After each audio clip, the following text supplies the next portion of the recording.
Colonel ഡിന്നി കൂടി telephone ലൈനിലുണ്ട്. Colonel ഡിന്നി, ഈ അന്വേഷണം പല നിലയിലാണ് പോവുക. നമുക്ക് പുറത്തു വരുന്ന ഇൻപുട്ടുകളെ പൂർണ്ണമായും അത് വസ്തുതാപരം എന്ന് നിരീക്ഷിക്കാനാവില്ല. പക്ഷേ ഇപ്പോഴിതാ ശ്രീലങ്കൻ എയർലൈൻസിന്റെ പ്രതികരണം വരുമ്പോൾ അവർ പരിശോധന നടത്തിയെന്നത് വസ്തുതയാണ്.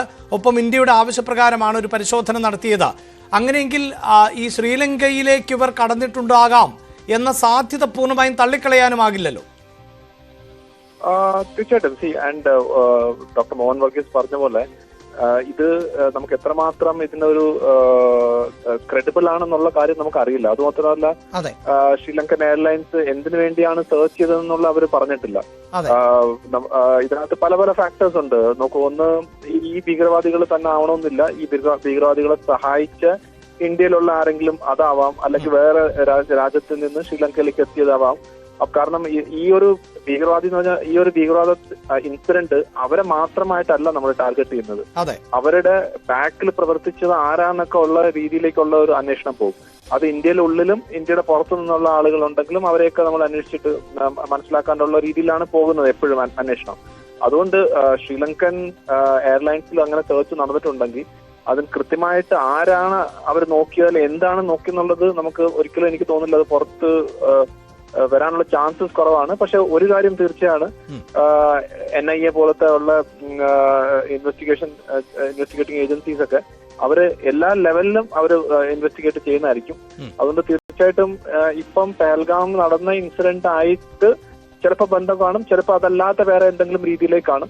അതുകൊണ്ട് കൃത്യമായിട്ട് അതേ ഭീകരവാദികൾ തന്നെയാണ് അങ്ങോട്ട് പോയി എന്ന് നമുക്ക് സത്യം പറഞ്ഞാൽ ഇപ്പം ഒരു കാരണവശാലും പറയാനോ അല്ലെങ്കിൽ അതിന് എന്തെങ്കിലും രീതിയിലുള്ള അതിനെന്തെങ്കിലും ഒരു അടിസ്ഥാനം ഉണ്ടോ എന്ന് പോലും പരാമർശിക്കാൻ പോലും പറ്റാത്ത ഒരു അവസ്ഥ ആണെന്നാണ്. ഉറപ്പായും താങ്കൾ പറയുന്നത് പോലെ ഇത് വസ്തുതാപരമായി ഇവർ തന്നെയാണോ അല്ലെങ്കിൽ ഇവരെ സഹായിച്ചവരോ, അങ്ങനെ പല സാധ്യതകളാണുള്ളത്. എന്തായാലും കേണഡിന് ഇപ്പോഴത്തെ ഒരു സാഹചര്യത്തിൽ ഇപ്പോൾ ഇന്ത്യയും ശ്രീലങ്കയും തമ്മിലുള്ള നയതന്ത്ര ബന്ധങ്ങൾ നമുക്കറിയാം. അത് പലപ്പോഴും വലിയ തോതിൽ പ്രതിസന്ധി സൃഷ്ടിച്ചിട്ടുള്ള ഘട്ടമുണ്ട്. എന്നാൽ വലിയ അടുപ്പം പുലർത്തുന്ന രാജ്യത്തലവന്മാർ അടക്കം ഇന്ത്യയിലേക്കൊക്കെ വരുന്ന സാഹചര്യമുണ്ട്. ഇപ്പോൾ ശ്രീലങ്കയുമായി ഭേദപ്പെട്ടൊരു നയതന്ത്ര ബന്ധമാണുള്ളത്. അതുകൊണ്ട് തന്നെ ഈ ഭീകരവാദികളോ ഭീകരവാദത്തെ പ്രോത്സാഹിപ്പിച്ചവരോ അങ്ങനെ ആരാണ് എങ്കിൽ പോലും അവിടെ ഉണ്ടെങ്കിൽ അവരെ ഇന്ത്യയിലേക്ക് എത്തിക്കാൻ അത്ര ബുദ്ധിമുട്ടുണ്ടാകും എന്നുകൂടി നിരീക്ഷിക്കേണ്ടതുണ്ടോ?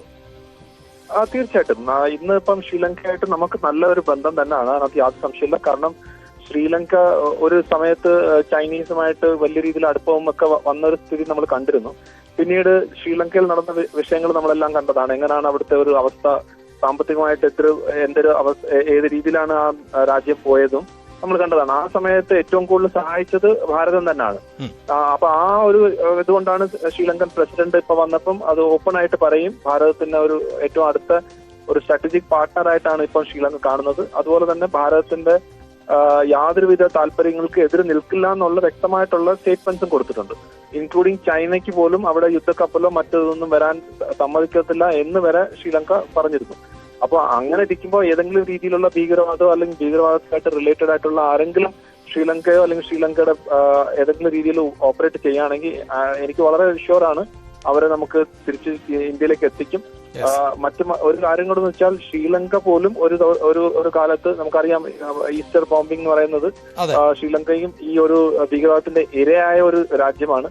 അതിനു മുമ്പും LTTE ഒക്കെ എങ്ങനെയാണ് നടന്നിട്ടുള്ളത് അവർ നന്നായിട്ട് അറിയാം, ഭീകരവാദം ഒരു രാജ്യത്തിന് എന്തുമാത്രം ദോഷം ചെയ്യുമെന്നുള്ളത്. അതുകൊണ്ട് ഭാരതത്തിന് എതിരായിട്ട് പ്രവർത്തിക്കുന്ന ഏതെങ്കിലും രീതിയിലുള്ള ഓർഗനൈസേഷനോ ആളുകളോ ഉണ്ടെങ്കിൽ ശ്രീലങ്കയുമായിട്ട് നമ്മൾ ഇന്നത്തെ ബന്ധം വെച്ച് അവർ ഫുൾ സപ്പോർട്ട് ചെയ്യും. അതുപോലെ തന്നെ അവരെ നമുക്ക് ഹാൻഡ് ഓവർ ചെയ്യാനും മറ്റു കാര്യങ്ങളെല്ലാം ചെയ്യും തന്നെയാണ് ഞാൻ വിശ്വസിക്കുന്നത്. വളരെ നന്ദി കേണൽ ഡിന്നി ഞങ്ങളോട് പ്രതികരിച്ചതിന്.